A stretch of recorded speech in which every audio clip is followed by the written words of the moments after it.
কোরআন কেন এত গুরুত্বপূর্ণ, কোরআন কেন এত বরকতওয়ালা, কোরআন কেন এত শক্তিশালী, কোরআন কেন এত পাওয়ারফুল?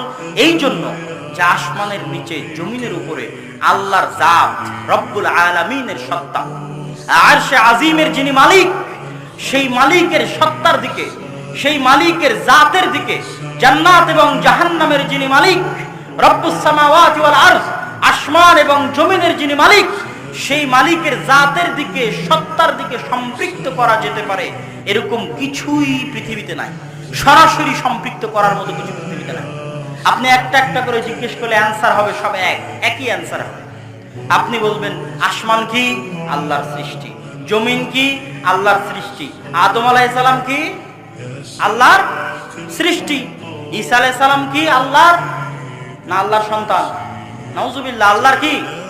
সৃষ্টি, রব্বুল আলামিনের সৃষ্টি। মুহাম্মদ সাল্লাল্লাহু আলাইহি ওয়াসাল্লাম কি?